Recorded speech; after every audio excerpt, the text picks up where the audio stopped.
दोस्तों, पिछले क्लास में हम लोगों ने सीखा था किस प्रकार से हम लोग लेज़र को का फोलियो तैयार करते हैं, यानी कि लेज़र को अलग करते हैं बांट के।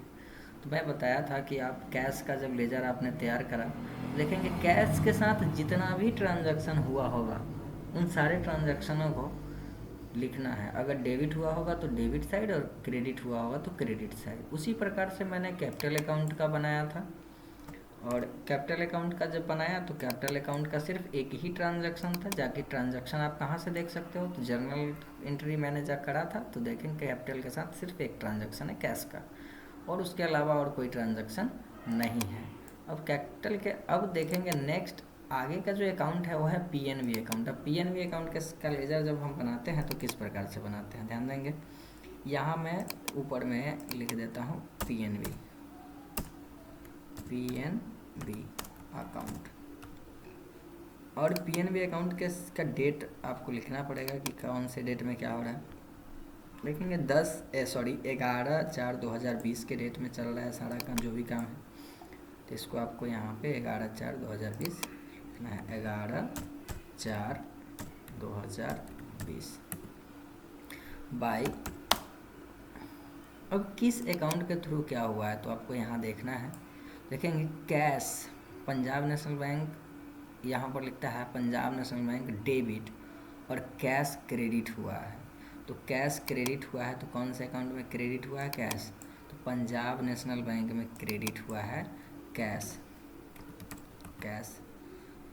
ट्रांजैक्शन नंबर नोट कर देना है। ट्रांजैक्शन नंबर कितना है, तो 2 नंबर ट्रांजैक्शन है। और 2 नंबर ट्रांजैक्शन में देखेंगे 50,000 रुपया क्रेडिट हुआ है। तो क्रेडिट हुआ तो आपके पास 50,000 रुपया जमा हो गया, तो बैलेंस आपके पास कितना हो गया, 50,000 रुपया। थोड़ा जूम कर देते हैं ताकि आपको अच्छा दिखाई दे। चलिए उसके बाद देखेंगे नेक्स्ट जो क्वेश्चन कहा जा रहा है पंजाब नेशनल बैंक का, और दूसरा कोई क्वेश्चन यहाँ पे दिख नहीं रहा है, यहाँ भी नहीं दिख रहा है। एक नीचे है यहाँ पे, जैसा कि देख रहे हैं इंटरेस्ट अकाउंट से रिसीव हो रहा है। 9 नंबर क्वेश्चन है, यानी कि ledger number 9। Punjab National Bank में क्या हो रहा है, तो फिर पंजाब नेशनल बैंक में इंटरेस्ट क्रेडिट हो रहा है। तो इंटरेस्ट को फिर यहाँ पर क्या करते हैं, नोट कर देते हैं। यहाँ है पंजाब नेशनल बैंक, तो बाई इंटरेस्ट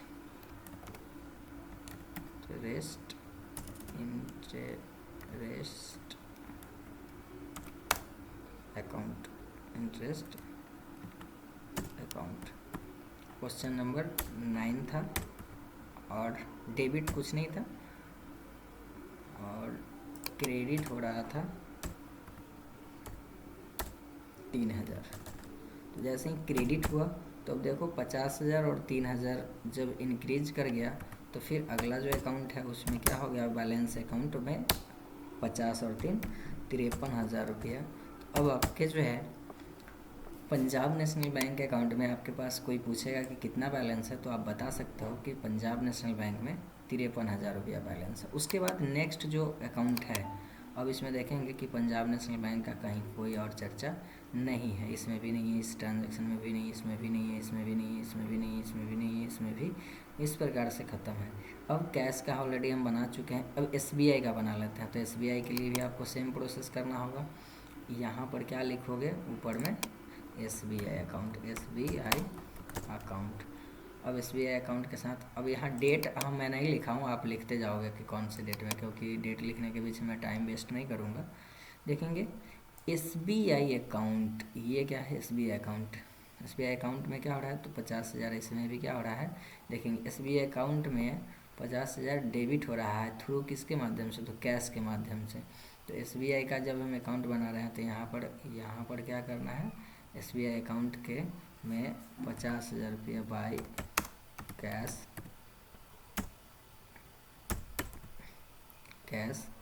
रेफरेंस नंबर कितना था, तो रेफरेंस नंबर देख लेते हैं। एसबीआई अकाउंट यहाँ पर जो है, यहाँ पर 50,000 रुपया रेफरेंस नंबर 3 में एसबीआई अकाउंट में आपका जो बैलेंस है 3 नंबर में एसबीआई में क्रेडिट हो रहा है 50,000। तो यहाँ भी 50,000 रुपया हो गया बैलेंस में। अब आप क्या करोगे, नेक्स्ट क्वेश्चन आपका क्या कह रहा है एसबीआई से रिलेटेड। एसबीआई से रिलेटेड नेक्स्ट क्वेश्चन है एसबीआई अकाउंट डेबिट हो रहा है और बैंक ऑफ बड़ौदा क्रेडिट हो रहा है। तो बाय बैंक ऑफ बड़ौदा, तो बैंक ऑफ बड़ौदा से क्या हो रहा है, तो बैंक ऑफ बड़ौदा से आपका जो पैसा है, क्वेश्चन भी आप एक बार पढ़ सकते हैं। लिखता है SBI transfer to Bank of Baroda, SBI से 25,000 रुपया ट्रांसफ़र हो गया बैंक ऑफ बड़ौदा में। तो बैंक ऑफ बड़ौदा में तो बाई BOB शॉर्ट में लिख देते हैं। क्वेश्चन नंबर आप नहीं लिख सकते हो, 4 नंबर क्वेश्चन था। और डेबिट हो रहा है कितना, तो 25,000 रुपया।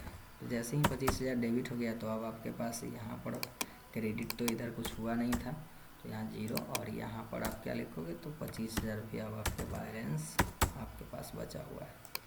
उसी प्रकार से आप और आगे मेंशन करोगे। तो नेक्स्ट क्वेश्चन एसबीआई से रिलेटेड इसमें नहीं है, बैंक ऑफ बड़ौदा का हो गया था। रेंट क्या हो रहा है, तो लिखा है रेंट नॉमिनल अकाउंट, तो डेबिट है तो पेमेंट हुआ होगा और 2500 रुपया। तो फिर 2500 रुपया आपके एसबीआई अकाउंट से डिडक्ट हो रहे हैं। तो डिडक्ट हो रहे हैं एसबीआई से, तो फिर क्या करोगे, बाई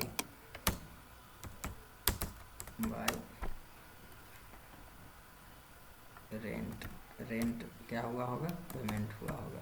क्वेश्चन नंबर कितना है जी रेंट का, तो रेंट का यहाँ पर क्वेश्चन नंबर आप देख सकते हो 7 नंबर क्वेश्चन है।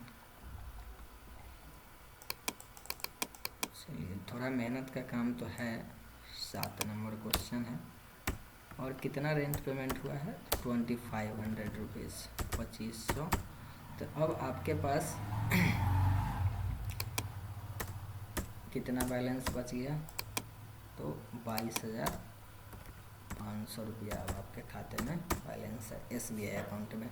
इस प्रकार से आपने अलग अलग करके क्या बनाया, इसका बना लिया। फिर आप लास्ट में देखोगे अगला जो अकाउंट है उस पर चलते हैं। नेक्स्ट अगला अकाउंट एसबीआई के बाद क्या है, थोड़ा इस पर भी ध्यान दे लेते हैं। अभी है 2-2.5 मिनट, एक और कंप्लीट हो जाएगा।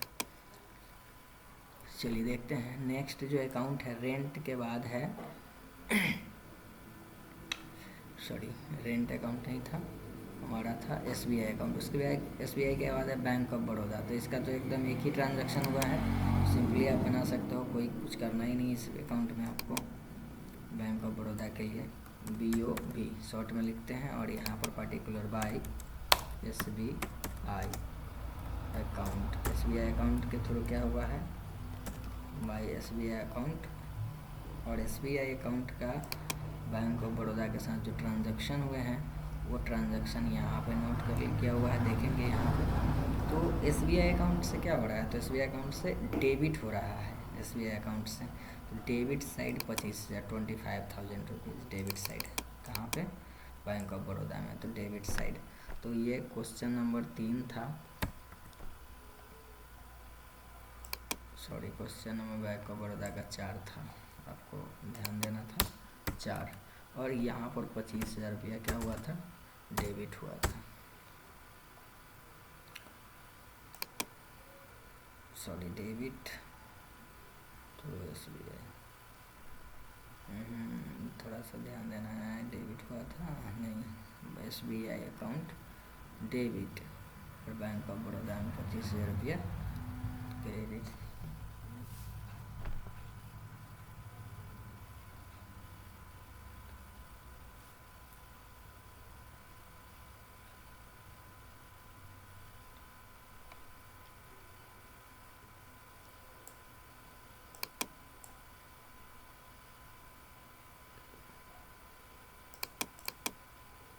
एक मिनट थोड़ा सा ध्यान देना है, यहाँ पे ट्रांजैक्शन मिस्टेक हो रही है। बैंक ऑफ बड़ौदा अकाउंट में क्रेडिट हो रहा है 25,000 रुपया,